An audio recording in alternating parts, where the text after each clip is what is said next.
de l'aide bien avant moi. Lorsque je me suis rendue chez mon fils, j'ai trouvé mon petit-fils de 10 ans, qui aurait dû s'enfuir, enchaîné. Alors que je m'apprêtais à l'aider, il m'a dit que ma belle-fille, qui aurait dû être décédée, était là. Mais votre mère est décédée. Lorsque j'ai ouvert le plancher comme mon petit-fils me l'avait demandé, ma belle-fille desséchée gisait là. Que s'est-il donc passé? J'étais paniquée par cette situation inimaginable. Par la suite, une série de vérités horribles m'ont été révélées. Il y a 1 an, après le décès de mon mari, je vivais seule. Cependant, la famille de mon fils vivait à 30 minutes de marche, et je ne me sentais donc pas seule. Surtout mon petit-fils de 10 ans, Ron, qui venait souvent me rendre visite à vélo. Grand-mère, regarde, j'ai eu une note parfaite à mon test de mathématiques. J'ai toujours été charmée par la gentillesse et l'intelligence de mon petit-fils, qui me rendait visite par intérêt. Mon fils Simon, 34 ans, était salarié d'une entreprise. Il avait obtenu un diplôme d'économie à l'université et l'utilisait au travail.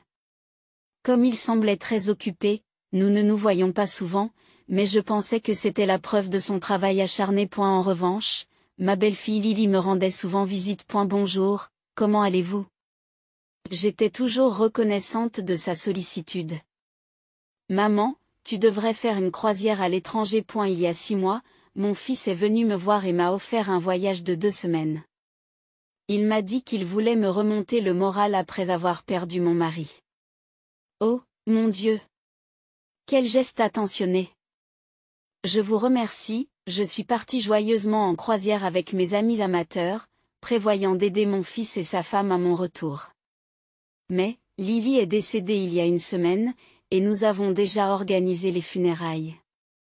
Lorsque j'ai rendu visite à mon fils juste après mon retour pour lui livrer des souvenirs, j'ai été choquée d'entendre la nouvelle sur le pas de la porte. C'était si soudain qu'ils avaient organisé les funérailles à 2. Ce n'est pas possible. Alors que j'essayais de jeter un coup d'œil à l'intérieur de la maison, mon fils m'a rapidement bloqué la vue. Je ne t'ai rien dit parce que je voulais que tu profites de ton voyage. En effet, j'étais en mer à ce moment-là. Avez-vous informé ses parents? Et Ron, je l'ai bombardé de questions et mon fils a froncé les sourcils. J'ai contacté ses parents, et Ron est en état de choc, alors laissez-le tranquille. Je n'arrivais pas à croire que Lily était partie. Est-ce que je peux entrer? Demandai-je, mais mon fils me lança un regard noir. Arrête de ne penser qu'à toi. Tu es vraiment persévérant. Elle a crié et m'a poussé dans la rue vide, me faisant tomber. Ce garçon pleure aussi la perte de sa famille bien-aimée. J'ai accepté ce qu'il m'a dit, en ayant profondément honte de mon égoïsme. Levant les yeux vers mon fils, je me suis excusée et j'ai décidé de partir. Aujourd'hui, je regrette de ne pas avoir forcé l'entrée, car quelque chose de terrible était déjà en train de se produire. Le lendemain, j'ai décidé d'appeler mon fils pour lui demander s'il avait besoin d'aide, au lieu de débarquer à l'improviste. Mais il n'a pas répondu, probablement occupé par son travail. Je voulais me rendre sur la tombe de Lily et prendre des nouvelles de mon petit-fils. Mais je ne voulais pas accabler mon fils de mes exigences. Après plusieurs appels sans réponse, j'ai laissé un message demandant si je pouvais venir. Le lendemain, comme je n'avais toujours pas reçu de réponse, j'ai décidé d'appeler à nouveau. Après quelques sonneries, mon fils a répondu d'un ton irrité. Pourquoi appelles-tu autant? J'ai beaucoup de choses à faire ici. Pourquoi? Parce que je m'inquiète pour toi et mon petit fils. A eu fait. Ron s'est enfui. Il a laissé un mot disant que je suivais maman. J'ai été horrifiée par le mot que mon petit-fils a laissé. Oh non. Vous avez appelé la police?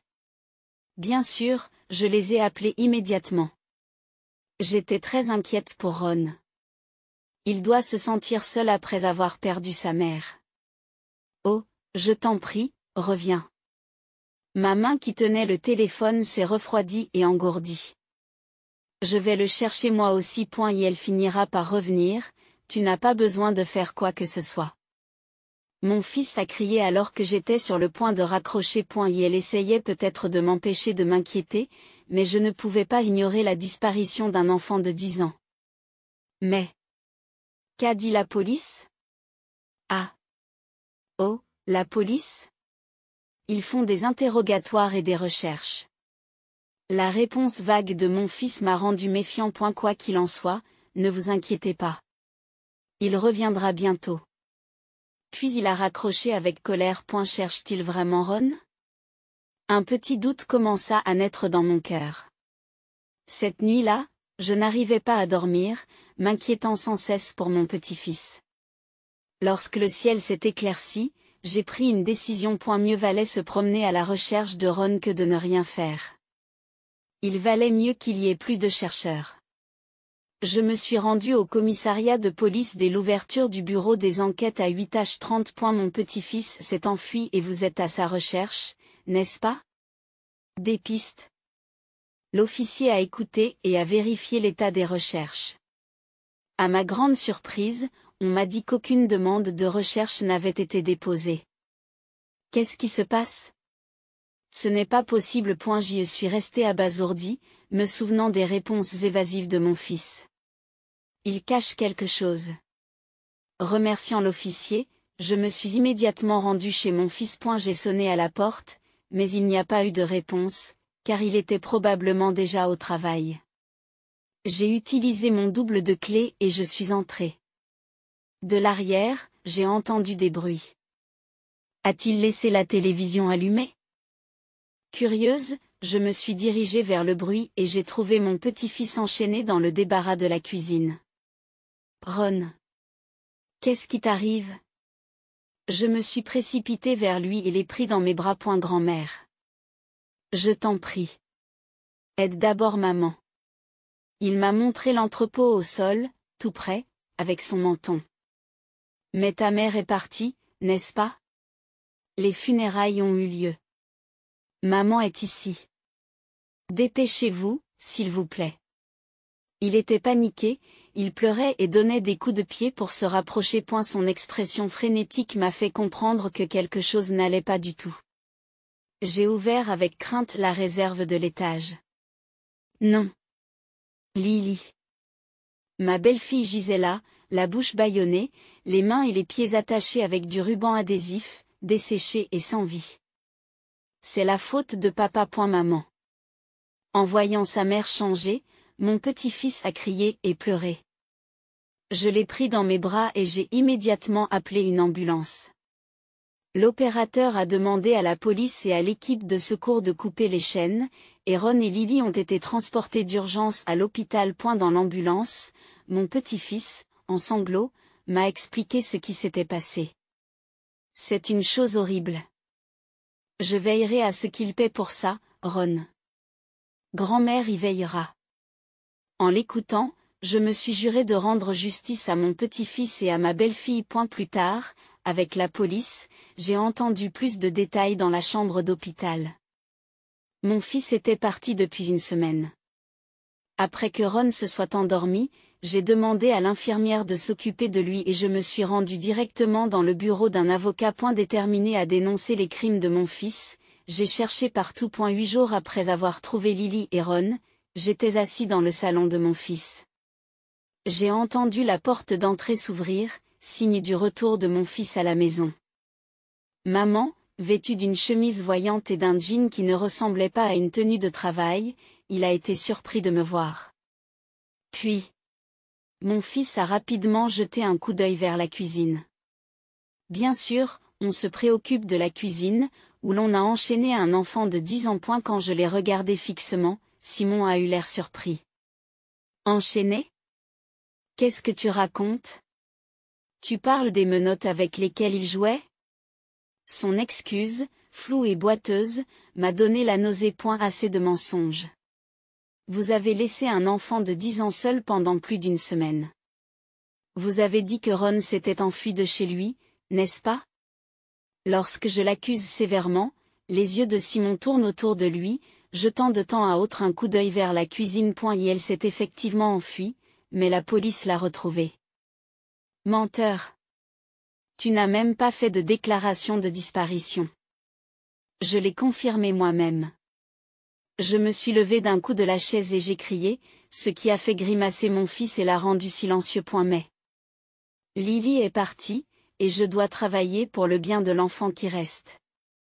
Il marmonna, jetant des coups d'œil furtifs pour vérifier si la trappe de l'étage était ouverte. Ce n'est pas du tout ce que Ron m'a dit. À un moment où j'ai commencé à parler, mon fils a crié, « Ça suffit, vieille sorcière.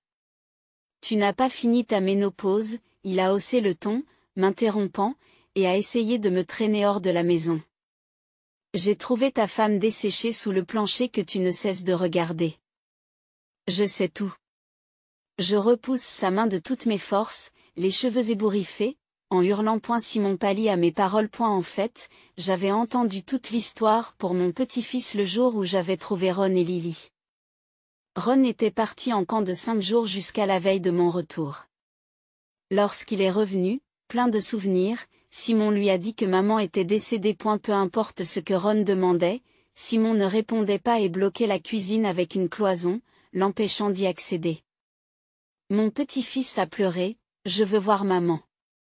Je veux voir grand-mère. » Mais Simon s'est contenté de lui crier de se taire. Lorsque j'ai visité la maison de Simon juste après mon retour, Ron a entendu la sonnette et a été ravi. Grand-mère est là. Il a essayé de courir vers la porte, mais Simon l'a bâillonné et l'a maintenu au sol. Tu lui as dit que tu n'étais pas là quand ta mère est morte, alors la police te soupçonne. Si tu ne veux pas te faire prendre, reste caché. Je ne me souviens pas de ça. Ron a dû être terrifié. Choqué par les paroles de son père, mon petit-fils s'est caché dans sa chambre en retenant son souffle. Ignorant cela, j'ai cru Simon et je suis rentré chez moi après avoir été poussé dans la rue. Cette nuit-là, Ron a entendu des bruissements provenant de la cuisine. Curieux, il s'est faufilé par un interstice de la cloison et a trouvé sa mère ligotée et bâillonnée dans la réserve au sol. Sous le choc, il a crié maman, ce qui a attiré l'attention de Simon. Simon a enchaîné Ron et l'a poussé dans la réserve. Ron entendit Simon marmonner, « Je pensais qu'elle serait morte au bout de 3 jours. » Il s'avère alors que Lily est restée 5 jours sans boire ni manger, se momifiant dans l'entrepôt au sol. C'est une histoire qu'il a inventée. Simon a prétendu que Ron mentait parce qu'il était dans sa phase de rébellion. Alors pourquoi s'est-elle momifiée?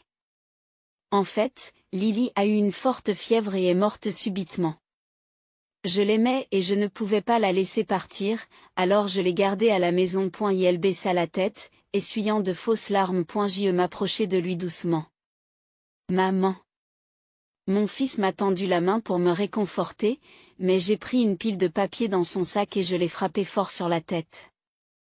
Ne sois pas ridicule. Tu as négligé ton enfant pendant plus d'1 semaine et tu es parti en voyage d'affaires. C'est ça, l'amour. La pile de papier était la preuve de l'infidélité de mon fils.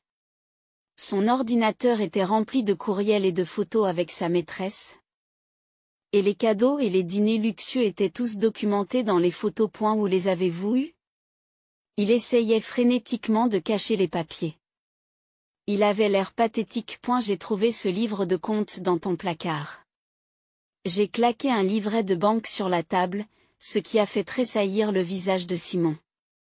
Le carnet de banque montrait des virements totalisant $200 000 sur 3 mois, ce qui est beaucoup trop pour un salaire. Vous avez dit que vous étiez comptable, mais c'est un détournement de fonds. C'est une prime. Il est trop tôt pour que tu ailles voir maintenant. Il a craché en retour, mais ensuite, ce n'est pas vrai. Une voix forte se fait entendre dans la pièce voisine. Simon regarda, choqué, un grand homme d'âge moyen sortir de la pièce. Oli? Oui, c'était Oli, le responsable de la comptabilité de l'entreprise de Simon. Après avoir trouvé Lily et consulté la police, j'ai également discuté des transferts suspects avec le directeur. L'entreprise était au courant des transactions inhabituelles et enquêtait déjà. Oli a appelé pour prendre de nos nouvelles et je l'ai informé du retour de Simon. Au lieu d'appeler la police, j'ai appelé Oli, qui m'a proposé de m'accompagner pour plus de sécurité. Tu m'as laissé tomber. Debout, les bras croisés et le regard fixé sur Simon, il continue. Tout le monde fait des erreurs, mais un crime est inexcusable même une seule fois. Qu'est-ce qu'il y a? Simon m'a dit qu'il était un employé exceptionnel. Demandai-je, troublé par cette contradiction. Non, il fait beaucoup d'erreurs et essaie de rejeter la faute sur ses collègues féminines. Stupéfaite, j'ai regardé Simon, qui n'a pas voulu me regarder dans les yeux. Pourtant, je pensais qu'il avait du potentiel. Le détournement de fonds est impardonnable. Dépenser de l'argent volé pour sa maîtresse. Quelle honte! Sous nos réprimandes.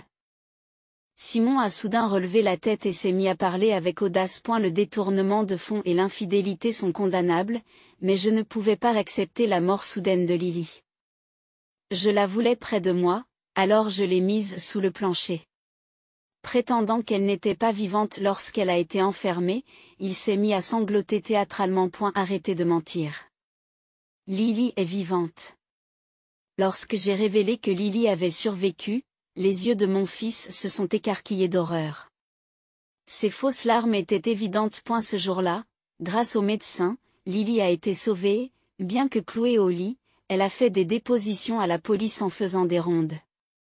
Elle a découvert le livret de banque de Simon et a été attaquée lorsqu'elle a essayé de contacter la société. Le fait de me souvenir de ces tremblements lors de sa déposition a ravivé ma colère. Notre entreprise accorde une importance primordiale à la confiance de ses clients. Nous ne pouvons pas tolérer cela. Vous êtes renvoyé. La voix grave et puissante du directeur a fait monter les larmes aux yeux de Simon. Ce que vous avez fait est impardonnable. Vous êtes coupé du monde. Vous ne reverrez ni votre femme ni votre enfant. Ma déclaration a visiblement ébranlé Simon. Quoi? Viré et coupé du monde?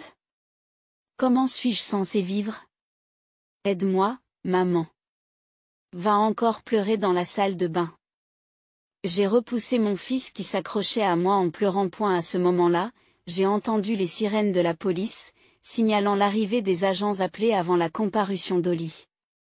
Vais-je vraiment me faire arrêter? Je voulais juste impressionner une femme plus jeune. Simon a crié, mais je l'ai remis à la police en le repoussant. Après cela, mon fils a été arrêté. L'avocat prévoit que, pour avoir détourné des fonds de la société, il risque de passer une dizaine d'années en prison. Lily a divorcé immédiatement et a exigé 200 000 $ de pension alimentaire. J'espère qu'il passera sa vie dans la pauvreté et la solitude. Plus sombre que l'espace sous le plancher. D'un autre côté, Lily s'est complètement rétablie et Ron se porte bien lui aussi. Me sentant responsable des actes de mon fils, j'ai proposé de subvenir à leurs besoins, mais Lily a fermement refusé, disant qu'elle travaillerait. A eu lieu de cela, elle m'a demandé de l'aider à s'occuper de Ron, ce qui me semble être une récompense, car je peux passer du temps avec mon adorable petit-fils à un âge si facile à gérer. Lily a commencé à travailler comme agent d'assurance et, étonnamment, est devenue la meilleure vendeuse du pays. Je continuerai à veiller sur eux de tout mon cœur. Comment avez-vous trouvé cette histoire? N'oubliez pas de vous abonner à la chaîne. Rendez-vous dans la prochaine vidéo. Et si tu n'étais pas la fille du PDG, je ne sortirais pas avec toi. Tu es une fille tellement ordinaire. Il a dit ça et m'a aspergé de bière sur la tête. Que ce soit à cause de l'alcool ou non, il n'a pas pu arrêter ses propos injurieux. Je n'arrivais pas à croire à la situation et je restais silencieuse même si je me faisais insulter. Je m'excuse pour l'attente. À la voix de derrière, l'expression de mon petit ami a changé. Sans me retourner, je suis montée dans la voiture comme on me l'avait demandé. Je m'appelle Stella. En tant que fille du PDG d'une entreprise, j'ai été traitée avec soin depuis mon enfance. Et j'en avais assez que les adultes changent de comportement lorsqu'ils voyaient mon père derrière moi. D'abord discrète et préférant être seule, j'ai commencé à me fondre dans le décor en grandissant. Je me réprimais pour ne pas me faire remarquer. Même les amis que je m'étais fait grâce à mes efforts ont pris leur distance lorsqu'ils ont appris le travail de mon père. Je n'aimais pas la profession de mon père, mais lorsque je suis entrée à l'université et que j'ai étudié le commerce, mon point de vue a changé. Grâce aux cours magistraux. J'ai commencé à comprendre qu'il était difficile d'obtenir des performances stables sur le long terme, comme mon père. J'ai commencé à m'intéresser à l'entreprise de mon père. En écoutant sa passion et ses réflexions sur l'entreprise, j'ai approfondi mon apprentissage. Stella a de bonnes notes à l'université et semble avoir le sens des affaires, c'est pourquoi je ne lui ai pas confié l'entreprise à terme. C'est ce qu'a dit mon père. Je me suis dit que si je devenais un jour PDG, j'aimerais créer une culture d'entreprise dans laquelle les employés pourraient s'exprimer librement, quel que soit leur titre ou leur poste. M'étant senti seul dans mon enfance, j'admirais une atmosphère où la communication ouverte était possible. Ce serait merveilleux si je pouvais façonner l'entreprise de cette manière lorsque je deviendrais PDG. Le soir, les rues de la ville étaient animées par de nombreuses personnes. J'ai regardé l'horloge. Il était 18h50 et je me suis senti soulagé. Je voulais toujours arriver avant Lucas pour nos réunions. Je sortis un petit miroir pour ajuster ma frange. J'y vérifiais également la position de mon accessoire de coiffure. En jetant le miroir dans mon sac à main, j'aperçus Lucas, habillé en costume, qui se faufilait dans la foule. Je fis un signe de la main à Lucas, qui souriait, et le saluai. Nous sommes entrés ensemble dans notre bar habituel. Nous avons commandé des hors-d'œuvre simples et du vin, trinquant au vendredi soir passé à bavarder de travail et de choses insignifiantes.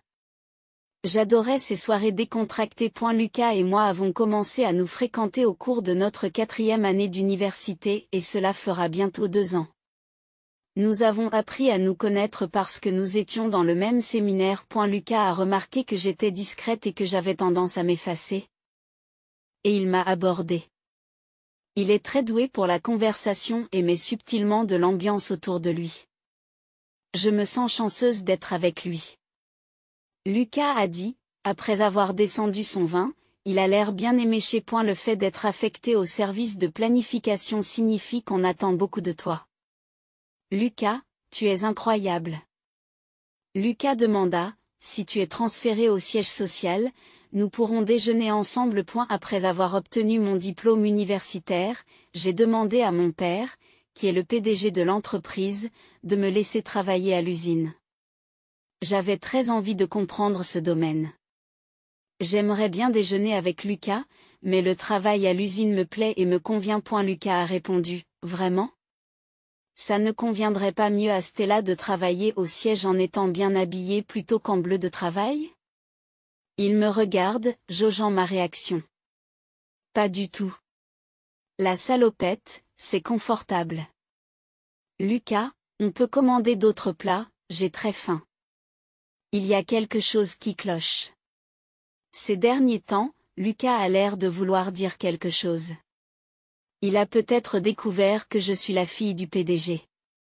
Je ne peux pas le révéler à Lucas.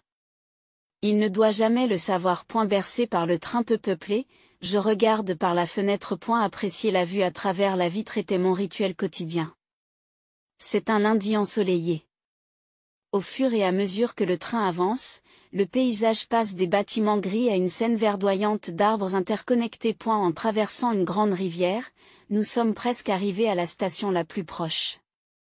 La surface de l'eau reflète un bleu vif, étincelant sous la lumière du soleil. Je jette un coup d'œil latéral sur un homme âgé et un chiot qui traversent le pont et disparaissent de mon champ de vision. Stella, bonjour. Tu es en avance. Me dit Joseph alors que je sors du guichet. Joseph, de 2 ans mon aîné, est le collègue sympathique qui m'a parlé le premier jour. Nous bavardons tout en nous rendant à l'usine. Après m'être préparé et avoir atteint mon poste de travail, le signal du début de la journée de travail retentit. Tout devrait se dérouler comme d'habitude. Cependant, un incident inattendu s'est produit. C'était juste avant le début du travail de l'après-midi, juste après le déjeuner. À ce moment-là, mon père, le PDG de l'entreprise, était en train d'inspecter les lieux. En sortant de la salle de pause, je suis tombée sur mon père, qui m'a demandé de transmettre un message à ma mère. Apparemment, il a oublié son smartphone à la maison. Et elle pouvait l'envoyer depuis son ordinateur, mais il trouvait cela gênant. En voyant mon père partir à l'atelier, je me suis retournée, surprise, Joseph était là. Il a jeté un coup d'œil par la porte entr'ouverte de la salle de conférence. Attends, Stella, tu es bien la fille du PDG? C'est la panique. J'essaie de trouver une excuse, mais rien ne me vient à l'esprit. Je regrette d'avoir bavardé avec mon père. Joseph va sans doute changer d'attitude à mon égard. Et la nouvelle risque de se répandre dans l'usine et tout le monde me regardera différemment. Perdu dans mes pensées, Joseph prend la parole. Stella, il y a quelque chose pour lequel j'aimerais que tu m'aides. Il y a plusieurs processus que j'aimerais modifier. Pourriez-vous en faire part au directeur général? Malgré son attitude habituelle, je suis intrigué par le contenu de sa demande. Quel genre de processus, demandai-je. Joseph m'explique brièvement, mais la journée de travail est sur le point de commencer, alors nous décidons d'en discuter plus tard. Nous nous précipitons vers nos postes de travail respectifs. Joseph ne me traite pas différemment et son attitude semble dire « Ce n'est pas grave. » Sentant le poids s'envoler.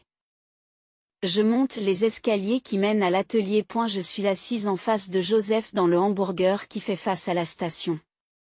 La conversation que nous avons eue plus tôt dans la journée est devenue très animée. Pour faire simple, le souhait de Joseph est de donner un pouvoir de décision aux acteurs de terrain. En l'état actuel des choses, toute modification du manuel établi doit être approuvée par le siège. Cette approbation est nécessaire même pour les changements les plus mineurs. Et après que l'usine a soumis une demande d'approbation, quelqu'un du siège vient l'inspecter.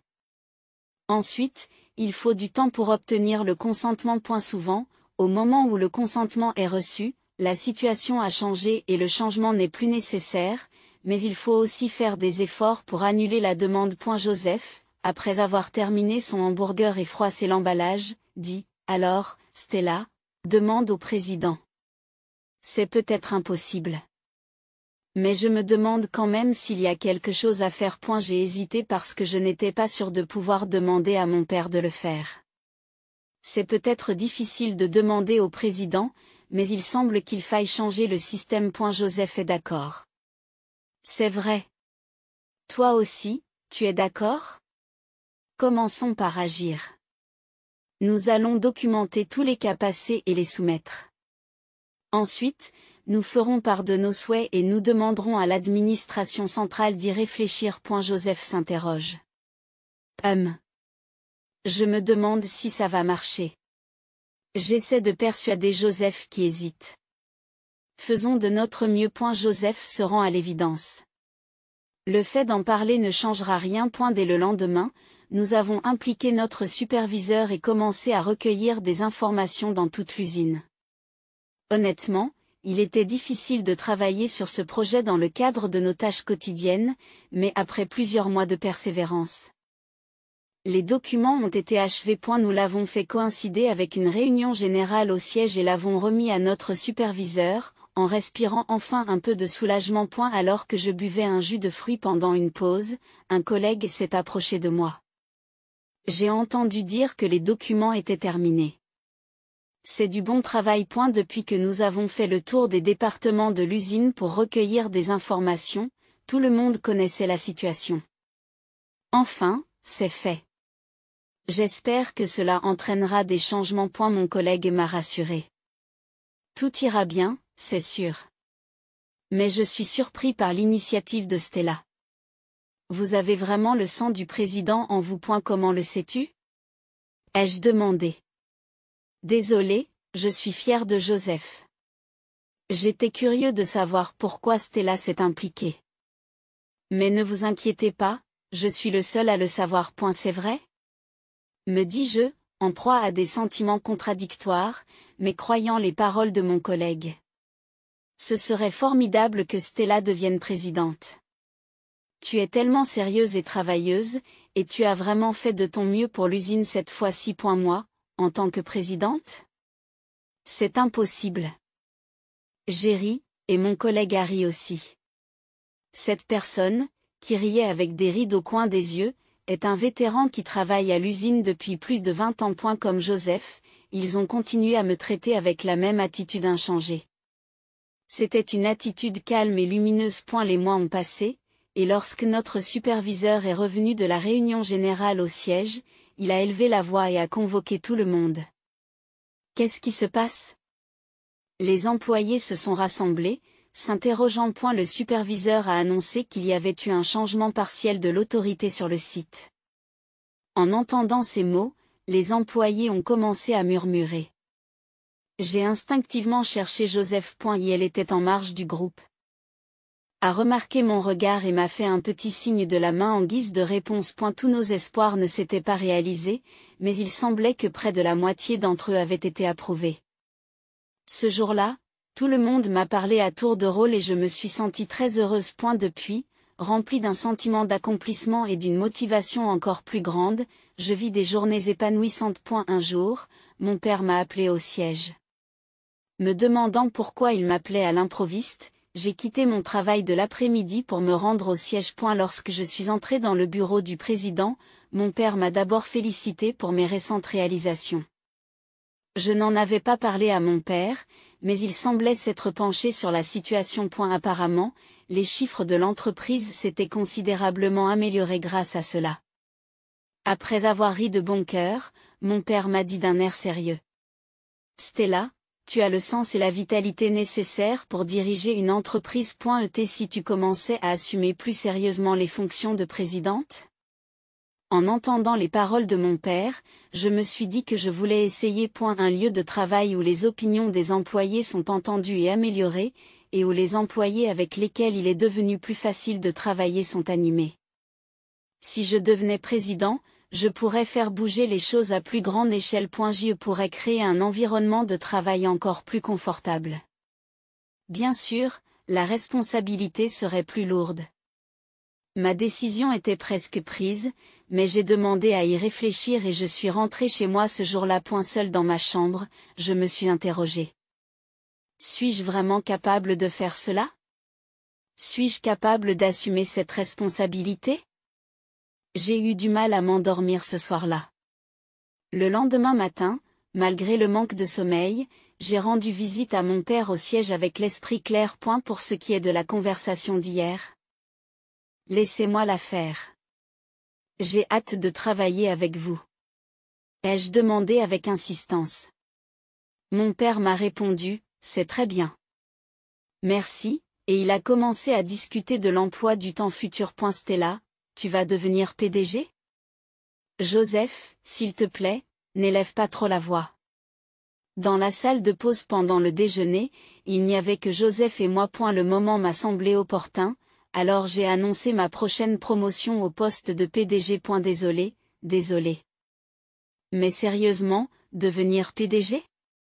Tout le monde sera surpris. C'est vrai. Je pense que je serai bientôt transféré au siège social, et je me demande comment l'expliquer à tout le monde. Pourquoi ne pas leur dire la vérité? Parler du fait d'être la fille du PDG est un peu effrayant. J'ai trouvé le courage de parler de mes expériences passées, de la perte d'amis proches, de mon sentiment d'éloignement des autres et de mon enfance réservée. Joseph m'a écouté avec empathie et m'a répondu. Peut-être que certaines personnes ne pourront pas interagir avec vous de la même manière. C'est difficile à prévoir. Mais tout le monde sait que tu as travaillé dur cette fois-ci. Je pense qu'ils te font confiance, Stella. Puis, certaines personnes ne changeront peut-être pas d'attitude après tout. Je me demandais si c'était vrai. Les paroles de Joseph me réconfortaient un peu, mais mes lourds souvenirs me pesaient encore. Finalement, j'ai donné une réponse ambiguë. Après le travail, j'ai consulté mon téléphone et j'ai trouvé un message de Lucas. Il ne s'était pas vu depuis longtemps. Alors que je m'occupais de la paperasse pour le siège, Lucas était entré dans une période chargée. Je devais penser non seulement à mes collègues de l'usine, mais aussi à Lucas. Alors que le train s'ébranlait, j'ai soupiré. Pouvais-je vraiment exprimer la vérité moi-même? Que se passerait-il si je le faisais? La date de mon transfert au siège est confirmée. Dans quelques semaines, je quitterai l'usine. Ne sachant comment l'annoncer à tout le monde, je me suis rendu impulsivement dans la salle des documents. Poussiéreuse et remplie de dossiers divers, j'ai ouvert une boîte en carton près de l'entrée et en ai sorti une épaisse liasse attachée par une ficelle noire.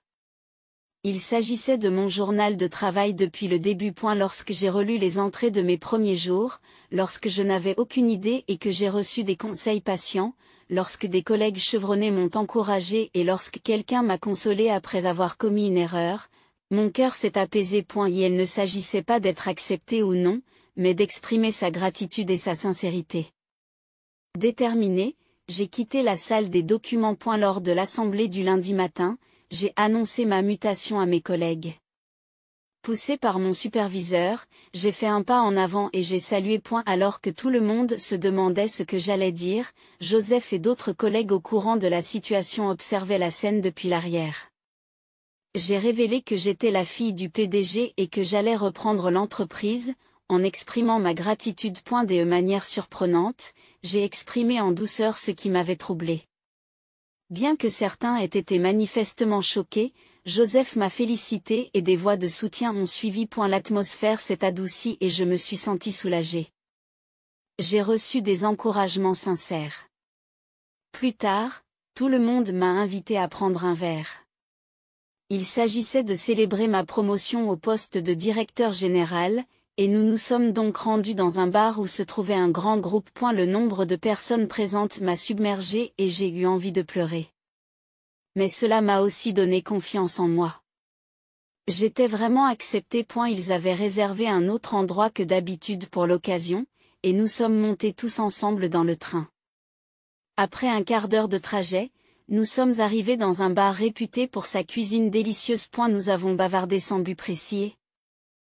Au fur et à mesure que les boissons coulaient, un sentiment de joie légère et cotonneuse nous a enveloppés. Lorsque j'ai regardé l'heure, près de 2 heures s'étaient écoulées.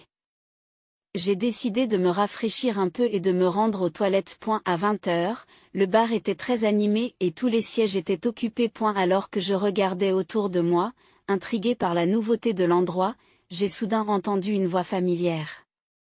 Instinctivement, je me suis tourné vers elle. La voix semblait réprimander quelqu'un. Bien qu'ayant envie de partir immédiatement, mon corps s'est dirigé vers la table d'où venait la voix. J'avais l'impression d'être détaché de moi-même, d'éprouver une sensation étrange. Et la voix de Lucas parvint à mes oreilles. Elle avait beau le cacher, tout le monde dans notre séminaire le savait.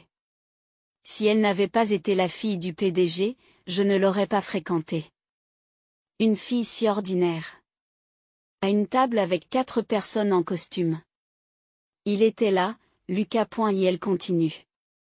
Elle travaille à l'usine et je n'arrive pas à croire qu'elle soit vraiment la fille du PDG. Sa tenue terne ne m'incite pas à l'emmener dans un endroit agréable. Si elle m'invitait dans son manoir, je serais peut-être plus motivé. Ces mots m'ont fait l'effet d'un coup de poing. Je n'arrivais pas à comprendre ce qui se passait. Figé, je suis resté là, et Lucas m'a remarqué. De toute évidence, il avait beaucoup bu. Son ressentiment et son animosité à mon égard étaient palpables et m'ont immobilisé. Penses-tu au moins que tu vaux quelque chose? Ta seule valeur est d'être la fille du PDG. Lucas me lança un regard noir. Il s'approcha d'un pas hésitant, tenant un verre dans sa main droite.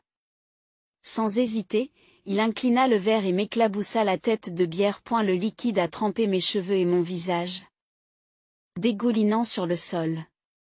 Ses paroles ont continué. Nous avons perdu des années ensemble. Rompons. J'en ai fini avec Théo. Je n'ai pu que hocher la tête en réponse à la colère de Lucas. Tranquillement, je m'éloignai de lui, informant mes collègues que je rentrais d'abord chez moi. Heureusement, ils étaient trop absorbés par leur boisson pour le remarquer. En sortant du bar, l'air frais de la nuit a touché mes joues. Les gouttelettes dans mes cheveux se sont refroidies et le froid a atteint mon cuir chevelu, me faisant frissonner. Réticent à prendre le train dans cet état, j'ai appelé à contreseoir une voiture. Lorsque je suis devenu PDG, mon père m'a fourni une voiture privée. Le chauffeur était quelqu'un que je connaissais depuis l'enfance, et la familiarité de la voiture m'apportait un certain réconfort. J'ai regardé les routes qui défilaient, voulant me sentir à l'aise. C'est alors que j'ai vu quelqu'un sortir de l'entrée du bar. Tu es encore là? Toujours aussi minable. Honnêtement, tu fais pitié. Soutenu par ce qui semblait être des collègues, Lucas se dirigea vers moi en titubant. Mon cœur était en lambeaux, incapable de supporter ces paroles. Comment a-t-il pu être aussi cruel? Je m'excuse de vous avoir fait attendre, Monsieur le Président. Une voix s'élève de l'arrière. Président. Lucas a l'air surpris et me regarde. Veuillez monter de ce côté. Poussé vers la banquette arrière, je m'avance. Attendez un peu. Ce que j'ai dit tout à l'heure n'était qu'une blague. Si tu m'avais dit que tu étais devenu président, nous aurions pu continuer notre relation. Continuons. Je jette un coup d'œil par-dessus mon épaule à Lucas, qui tente désespérément de faire passer quelque chose. Aucune émotion n'affleure en moi. Au contraire, je ressens un léger malaise. Le président est fatigué, alors s'il vous plaît, partez. Confirmant que j'ai bien embarqué, le chauffeur ferme la portière. Lorsque la voiture se met en route, mes canaux lacrymaux s'affaissent. Les larmes coulent l'une après l'autre, ruisselant sur mes joues et tombant sur mes genoux. Qu'est-ce que j'aimais chez lui. Penser qu'il était ce genre de personne. Après avoir pleuré pendant un moment, j'ai commencé à me sentir calme. Soudain, j'ai réalisé que c'était de ma faute. Être dans une relation sans montrer mon vrai visage était une idée déraisonnable. À cette idée, je commence à me sentir soulagé. J'essuie mes larmes avec un mouchoir et je regarde par la fenêtre. Le ciel étoilé est traversé de temps à autre par des nuages. J'ai l'impression d'être sous l'eau. Le doux balancement des vagues, comme si elles dérivaient, est apaisant. J'y pense à mes collègues de l'usine. Et puis à Joseph. Être accepté tel que je suis est incroyablement rassurant. En frottant mes yeux gonflés d'avoir trop pleuré, je m'endors comme ça. 1 an et demi s'est écoulé depuis que je suis devenue présidente. Même après mon transfert au siège, je me rends à l'usine sous couvert d'inspection lorsque la nostalgie me prend. Aujourd'hui, j'ai apporté des friandises comme d'habitude. Stella a beau dire que c'est difficile, elle gère tout en douceur. C'est impressionnant. Ce n'est pas grave.